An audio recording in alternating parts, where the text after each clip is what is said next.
É sempre uma alegria estar aqui com os irmãos, aqueles que são mais antigos, nos conhecem, e para nós é um privilégio. Quero trazer um abraço da Igreja Presbiteriana do Cedro, a qual nós estamos pastoreando há 4 anos.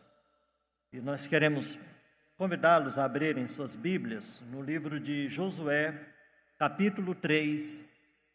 Nós leremos o versículo 5.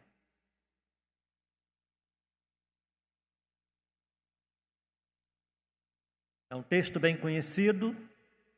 Nós queremos chamar a sua atenção para a leitura deste versículo. E eu gostaria que você lesse comigo. Você que está com a sua Bíblia, se tem alguém que não tem a Bíblia do seu lado, compartilhe para nós lermos juntos. Leiamos.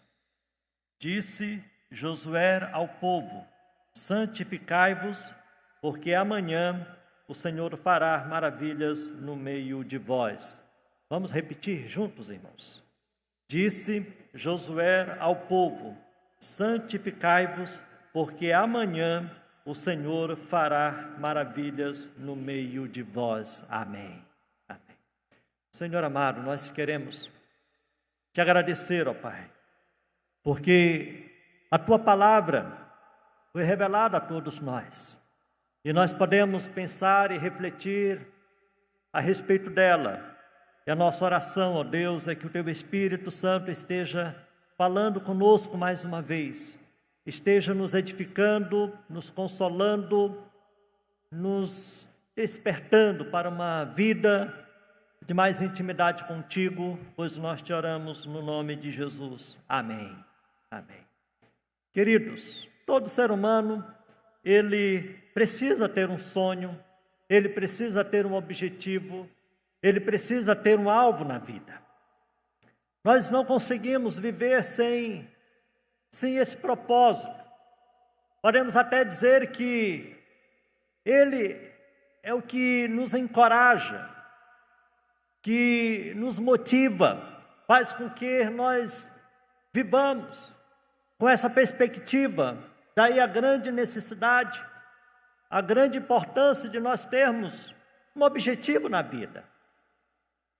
E nós sabemos que quando nós perdemos este objetivo, quando nós perdemos o nosso sonho, quando nós deixamos de planejar, quando nós deixamos de ter uma meta para ser alcançada, nós perdemos a motivação na vida, nós perdemos toda aquela alegria, aquela motivação tão necessária para nós vivermos segundo os propósitos de Deus.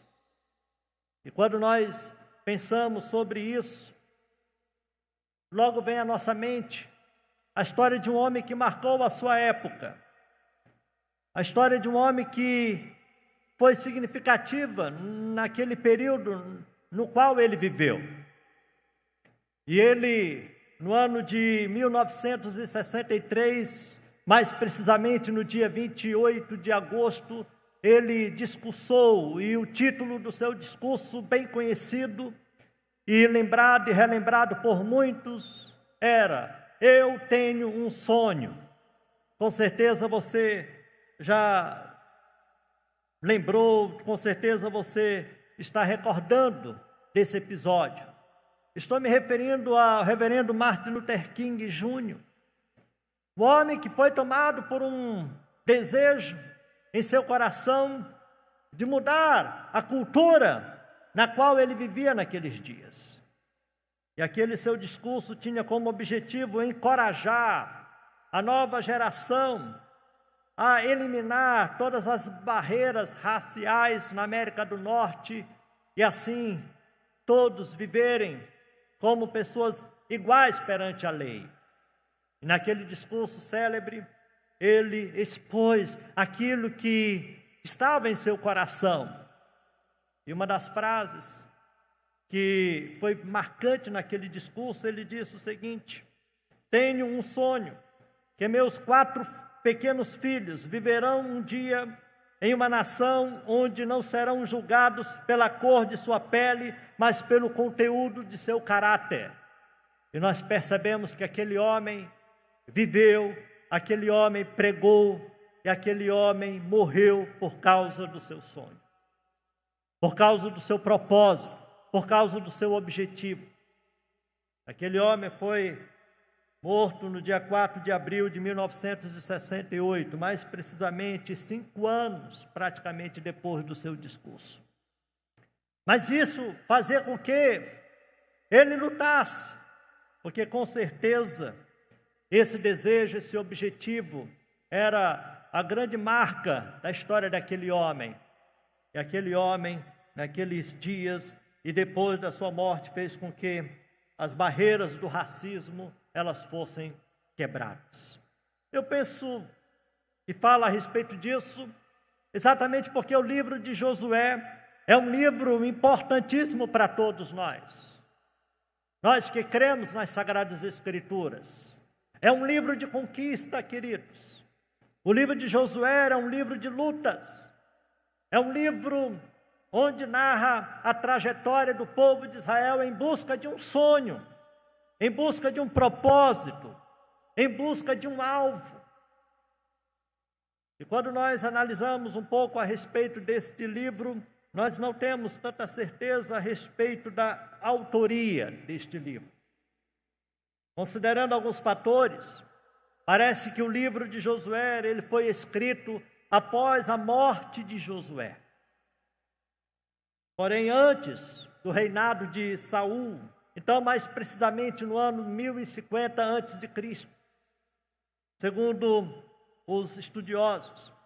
Agora, não há dúvida, queridos, que o autor, ele escreveu para lembrar a história do admirável cumprimento das promessas que o Senhor tivera dado ao seu povo. Josué, esse livro vai descrever isso. O principal tema teológico de Josué é a promessa divina de dar a terra de Canaã aos descendentes de Abraão. E nós sabemos muito bem disso. De que Deus ele tivera feito esta promessa para o seu povo, para o povo de Israel. E a primeira promessa descrita nas Sagradas Escrituras se encontra no livro de Gênesis. Lá no primeiro livro da Bíblia, Gênesis capítulo 12, versículo 7. A primeira parte do versículo 7 mostra esta promessa que Deus tivera feito com o seu povo. Quando diz assim: apareceu o Senhor a Abrão e lhe disse: darei à tua descendência esta terra. Então isso fez com que o povo começasse a pensar, a almejar, a ansiar isso que Deus tivera falado lá no livro de Gênesis. Este sonho tinha sido dado por Deus ao povo, para que assim o povo pudesse viver em busca deste objetivo. E essa promessa também ela é repetida lá no Egito, lá no livro de Êxodo, capítulo 3, nos versos 7 e 8. Se você puder abrir, veja comigo, Êxodo, capítulo 3, versículos 7 e 8. E diz assim: disse ainda o Senhor: certamente vi a aflição do meu povo, que está no Egito, e ouvi o seu clamor por causa dos seus exatores, ou feitores. Conheço-lhe o sofrimento, por isso desci a fim de livrá-lo da mão dos egípcios, e para fazê-lo subir daquela terra a uma terra boa e ampla, terra que mana leite e mel. E nós sabemos muito bem que o povo de Israel tivera passado mais de 400 anos no Egito. O povo de Israel tivera vivido essas décadas e esses séculos sob o comando do cruel faraó. E o povo estava cansado, o povo estava sofrendo horrivelmente e clamando ao Senhor. E foi nessa situação que Deus começou a ouvir o clamor do seu povo e começou a agir, a operar. E nós sabemos que Deus, ele operou de forma sobrenatural, libertando o seu povo do Egito, através da travessia do Mar Vermelho. O povo agora estava peregrinando no deserto. O povo agora estava vivendo uma outra realidade. Aliviado do cativeiro lá do Egito, e agora caminhando em busca de uma promessa, em busca de um sonho que Deus tivera dado para ele. O povo precisava de terra. O povo precisava armar o seu acampamento de forma definitiva. E era isso que fazia com que o povo caminhasse. Porque aquele povo tinha uma promessa. Aquele povo tinha uma garantia dada por Deus. E como nós falamos anteriormente, Deus tivera ratificado essa promessa algumas vezes. E era isso que ocupava o coração daquele povo.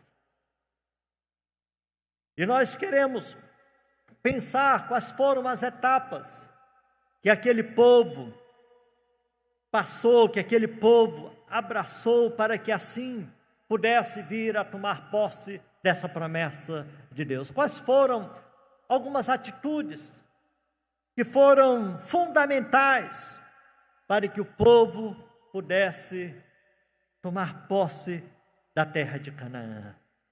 Quais foram esses passos, irmãos? E a partir do versículo 5 de Josué, capítulo 3, nós queremos descrever aqui algumas etapas que foram importantíssimas para que o povo pudesse tomar posse daquela promessa. O primeiro passo, a primeira atitude que aquele povo tomou, queridos, foi de focalizar o ideal sem se esquecer do real. Veja no capítulo 2 do livro de Josué. Eu gostaria que você pudesse manter a sua Bíblia aberta neste livro. Nós queremos fazer menção de alguns versículos. Veja logo no versículo 1 do capítulo 2. Disse: Sitim enviou Josué, filho de Num, 2 homens, secretamente como espias, dizendo: andai e observai a terra e Jericó. Versículo 23. Assim, os 2 homens voltaram e desceram do monte, e passaram, e vieram a Josué, filho de Num, e lhe contaram tudo quanto lhes acontecera. Versículo 24, do capítulo 2. E disseram a Josué: certamente o Senhor nos deu toda esta terra nas nossas mãos, e todos os seus moradores estão desmaiados diante de nós. Perceba a grande diferença dessa segunda expedição. Os espias, eles tomaram conhecimento de todos os desafios na concretização dessa promessa de Deus para ele, da posse da terra. Eles foram bem realistas diante dos grandes desafios que estavam diante deles. Aqueles que foram até a essa primeira terra, a primeira cidade que deveria ser conquistada, a cidade de Jericó. No entanto, eles foram animados, queridos, com uma fé inabalável nas promessas de Deus. Mesmo diante das circunstâncias adversas que estavam diante daqueles 2 espias, eles creram em Deus, eles confiaram no Senhor, eles entenderam que o povo estava desmaiado, o povo estava fragilizado, vulnerável diante dessa situação que estava para viver, da invasão, da conquista dos israelitas desta primeira cidade. A promessa de Deus, ela fora confirmada através de uma prostituta cananeia chamada Raabe. Veja que Deus ele usa até um ímpio para confirmar aquilo que ele estava para realizar naqueles dias. Aquela mulher sabia também que Deus estava para dar aquela cidade para os israelitas, e eles ficaram muito animados. Eles vibravam diante dessa perspectiva de começar a tomar posse desta promessa de Deus. Os irmãos devem lembrar que na primeira missão dos espias, quando Moisés mandou aqueles homens, aqueles 12 homens, para a terra de Canaã, e essa missão ela é descrita no livro de Números, capítulo 13. Aquela primeira missão, ela foi marcada pela incredulidade, ela foi marcada pelo pessimismo. Aqueles que foram espiar a terra, quando eles voltaram, o relatório foi pessimista. Aquele povo, aqueles espias, os 10, eles não confiaram que Deus estava para dar aquela promessa. Apenas 2 foram os que confiaram na intervenção de Deus, no poder de Deus. E esses foram Caleb e Josué. Eles acreditaram que realmente Deus estava para dar aquela terra para eles. Mas aqueles outros 10, eles não confiaram. Queridos, quando nós não confiamos nas promessas de Deus, quando nós não confiamos no poder sobrenatural de Deus, quando nós não confiamos no Deus Todo-Poderoso, nós sofremos. Tanto é que o povo passou 40 anos no deserto. Aquela geração de incrédulos, daqueles espias que não confiaram em Deus, aquela geração teve que morrer e morreu no deserto. Tamanho foi o período que o povo de Israel passou no deserto. Mas agora o povo estava mais confiante.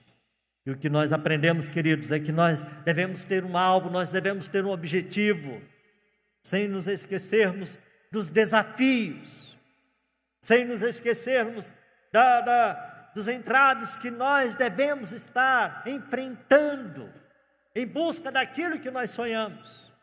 Quantos desistem dos seus sonhos diante das primeiras dificuldades?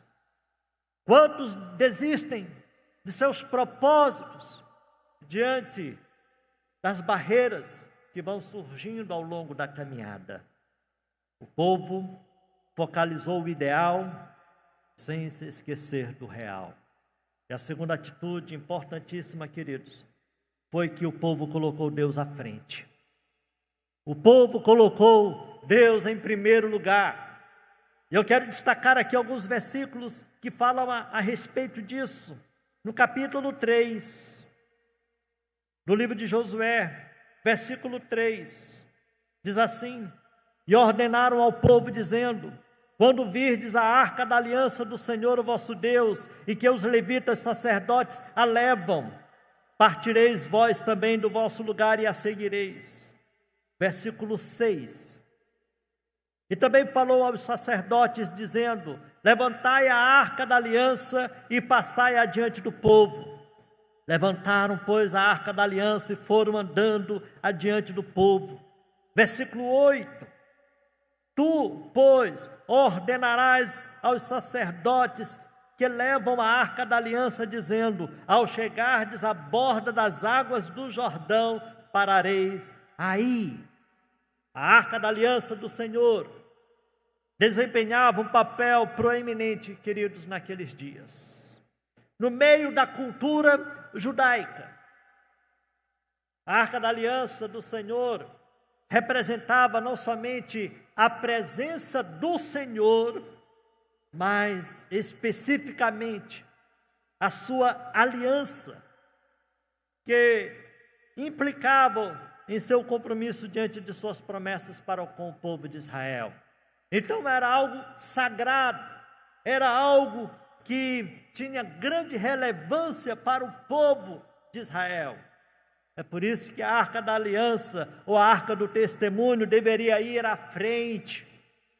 Nós podemos até imaginar o povo abrindo aquele corredor enorme, para que os sacerdotes pudessem levar a arca até a frente, até a beira do rio. Segundo o livro do Êxodo, a montagem da Arca da Aliança, ela foi orientada por Moisés, por instrução de Deus, que indicou o tamanho, a forma.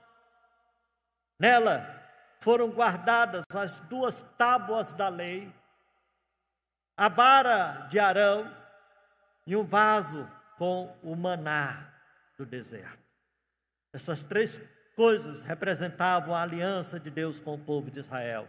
Era por isso, queridos, que a aliança deveria ir à frente. A arca da aliança deveria estar diante do povo.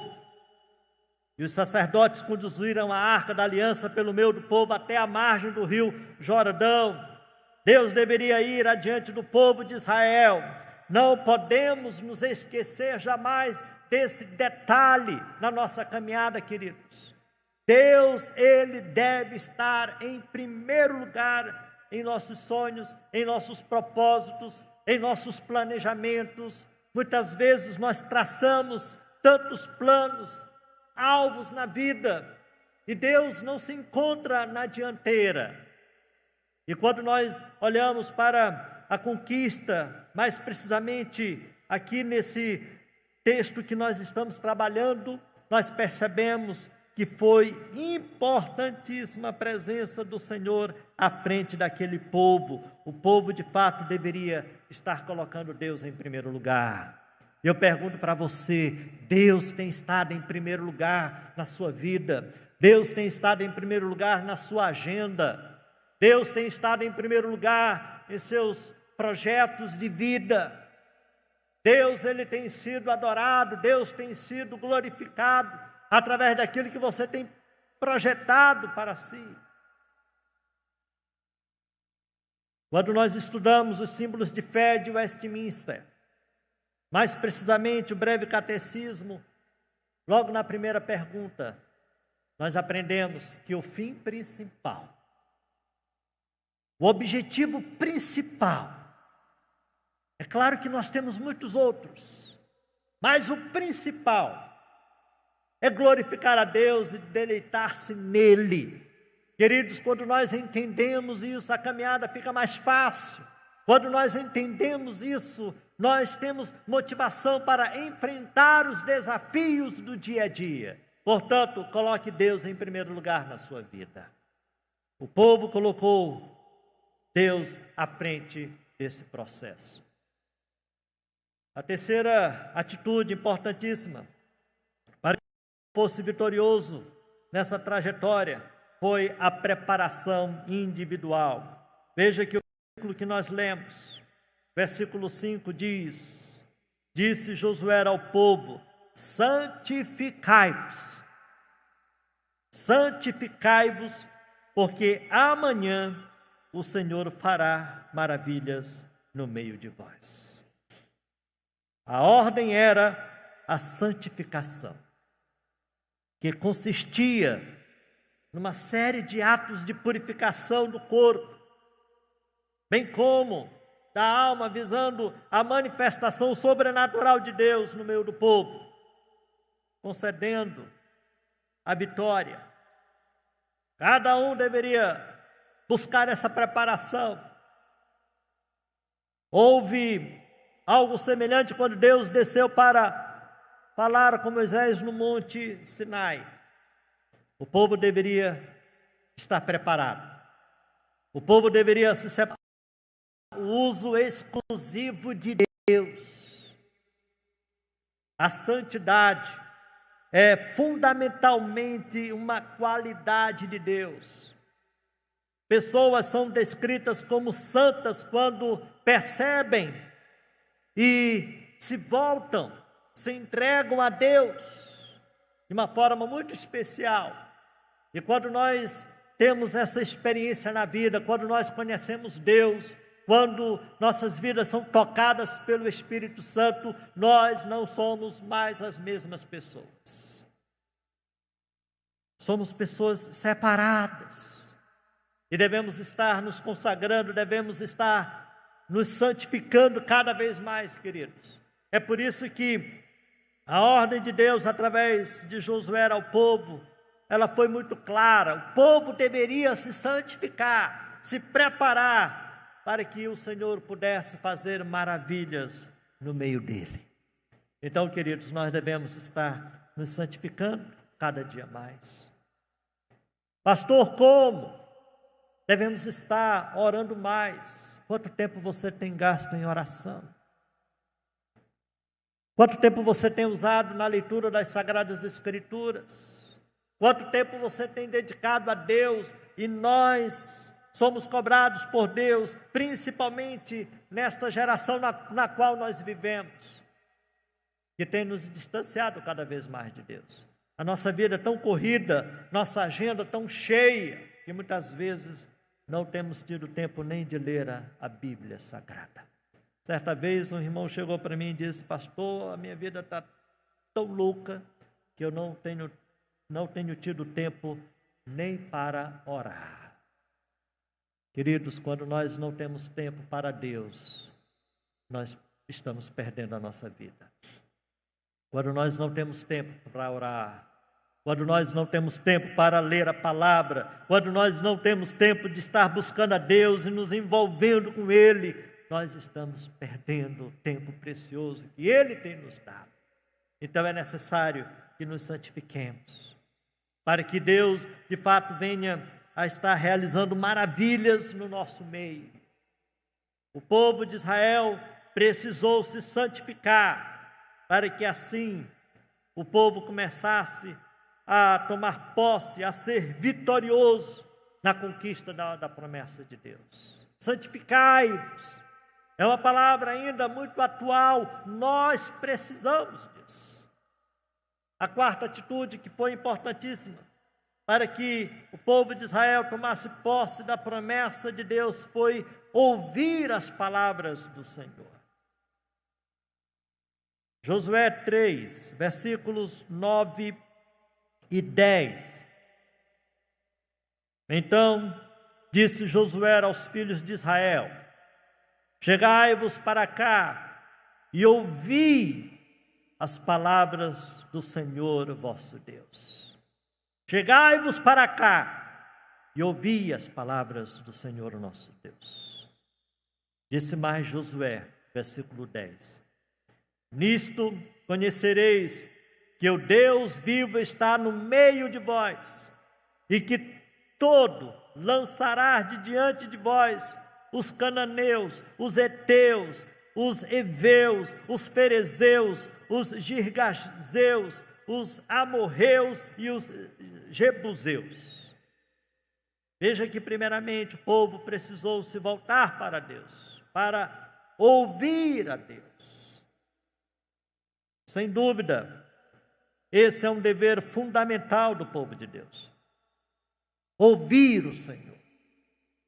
Ouvir, queridos, é entender, é dar crédito, é atentar para quem fala. Escutar é uma preparação para ouvir. Muitas vezes nós escutamos, mas não ouvimos. Você está entendendo? Isso já aconteceu muitas vezes comigo. De ter escutado algo, mas não ter dado atenção. Muitas vezes nós escutamos tantas vozes, mas não damos crédito, não paramos, não refletimos. Então, escutar é uma preparação para ouvir, para aprender o que está sendo transmitido. Então, é importantíssimo que nós atentemos para as recomendações de Deus para nós. Ouvir a Deus é o maior mandamento para o povo ter experiências maravilhosas com Deus. O povo de Israel não podia esquecer desse dever de casa. O povo não poderia deixar de dar ouvidos a Deus. Principalmente, irmãos, quando muitas vozes têm sido ouvidas por aí afora. Principalmente quando nós percebemos que muitas revelações, entre aspas, têm surgido no meio do povo e tem causado muita confusão, tem causado muita perplexidade na vida de muitos. E nós sabemos muito bem que Deus, Ele continua falando conosco através das Sagradas Escrituras. Se você quiser ouvir a voz de Deus, então volte-se para a palavra de Deus. Não simplesmente para ouvir determinados pregadores, mas principalmente aquilo que Deus tem falado através das Sagradas Escrituras.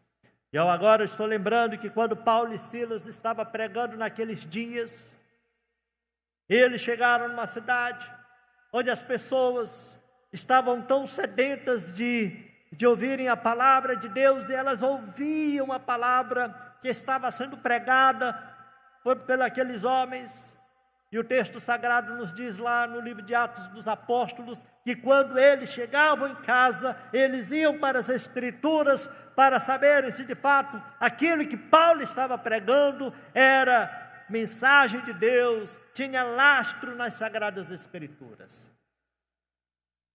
Eu estou me referindo aos crentes de Bereia. Eles verificavam se de fato aquilo tinha coerência com a Escritura. Irmãos, nós precisamos ser mais criteriosos com aquilo que nós ouvimos. Você nesta noite está ouvindo o pastor Tibério, mas é necessário que você busque orientação de Deus para saber se de fato o que nós estamos transmitindo tem respaldo nas Sagradas Escrituras.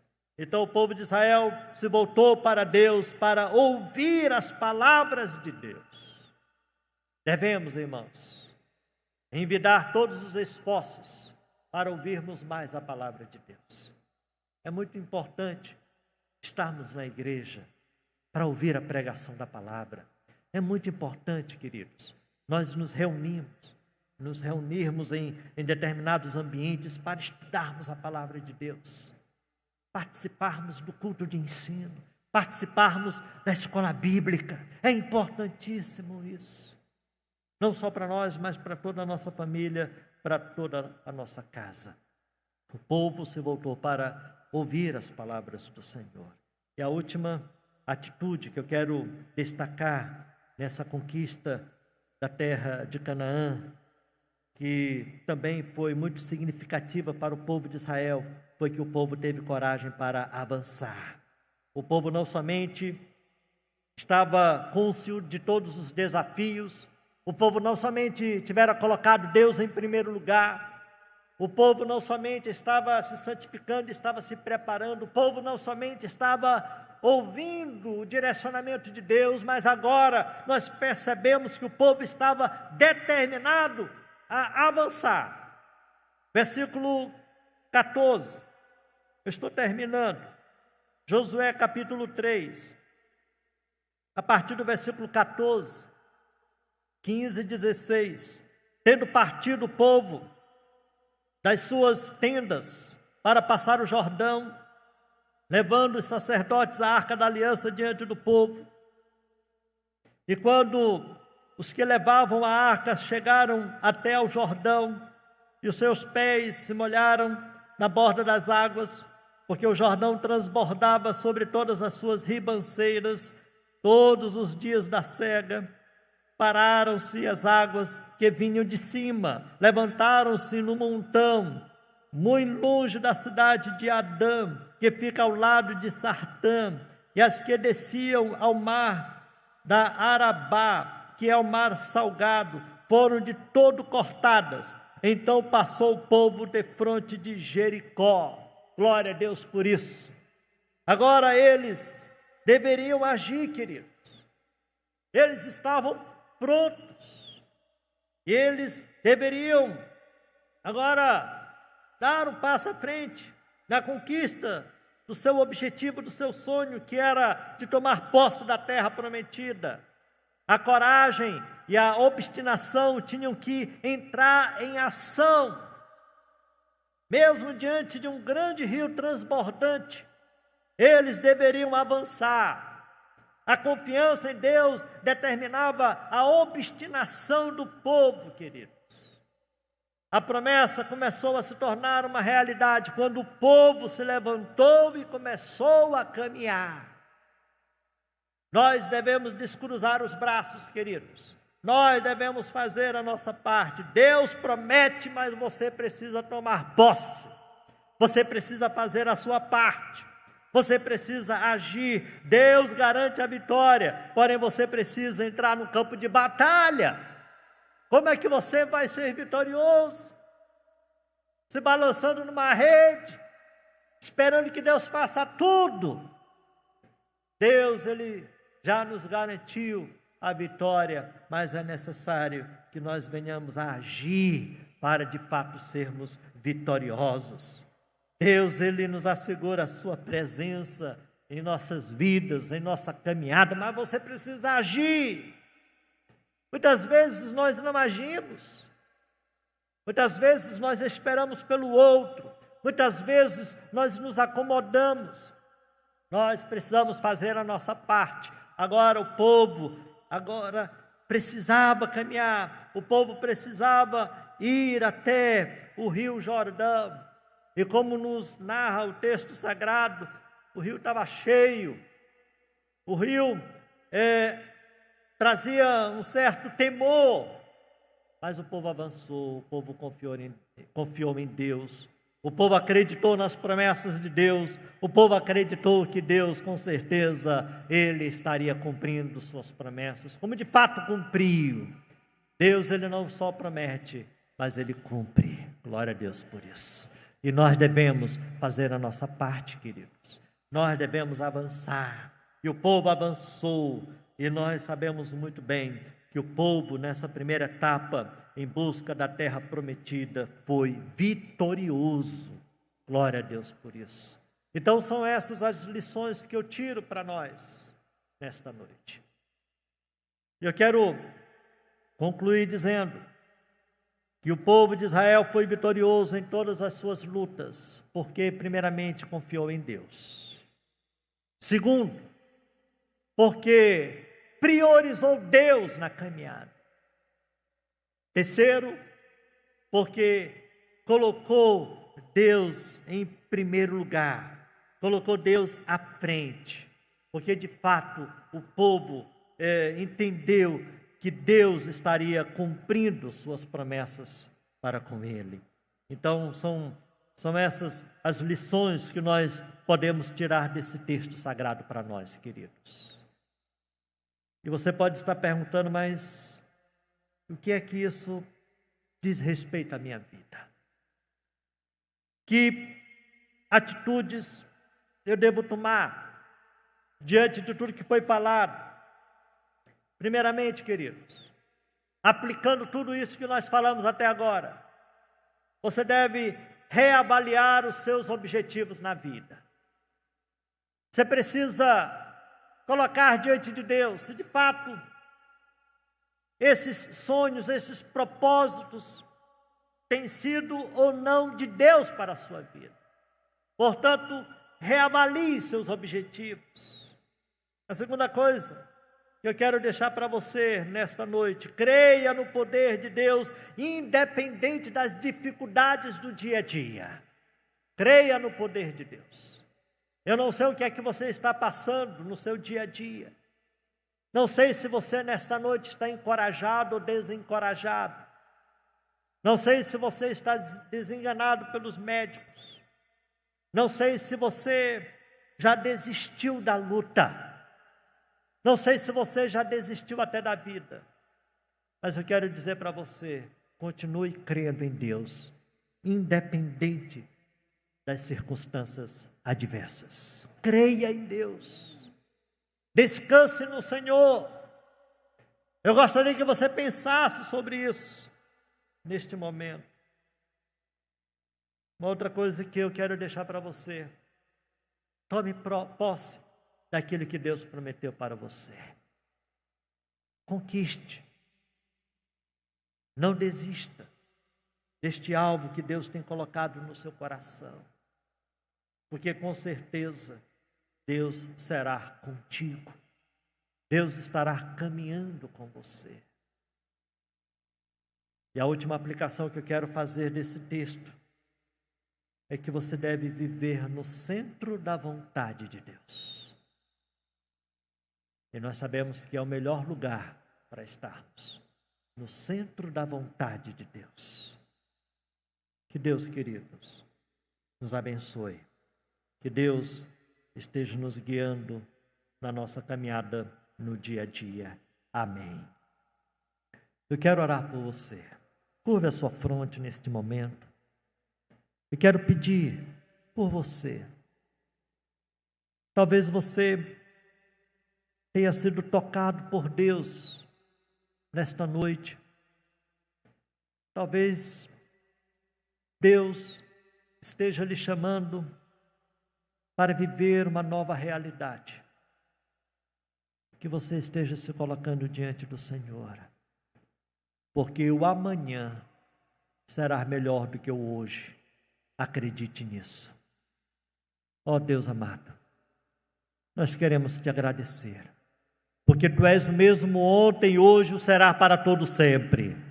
Nós te agradecemos. Porque tu continua agindo no dia a dia. Eu peço a Deus pela vida da tua igreja. Eu peço pela vida do teu povo. Pela vida de todos aqueles que não só aqui, mas através da internet estão nos escutando, estão nos assistindo. Que o teu Espírito Santo esteja agindo na vida de todos nós. Que o Senhor esteja nos incomodando. Que o Senhor esteja nos chamando para uma vida mais empolgante contigo. Uma vida de mais intimidade. Uma vida segundo os teus propósitos, ó Pai. Ó Deus, abençoa o teu povo, abençoa a tua igreja que aqui se reúne. Ó Deus, eu quero também pedir uma bênção para a liderança desta igreja, pela vida do seu pastor, o pastor Eliseu, pela vida de todos os presbíteros, todos os diáconos, toda a liderança da tua igreja.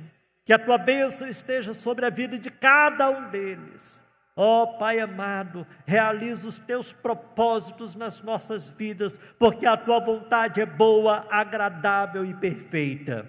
Ó Pai, tudo isso nós te pedimos, não em nosso nome, mas no nome que está acima de todo nome, em nome do teu Filho amado Jesus Cristo. Amém. Amém.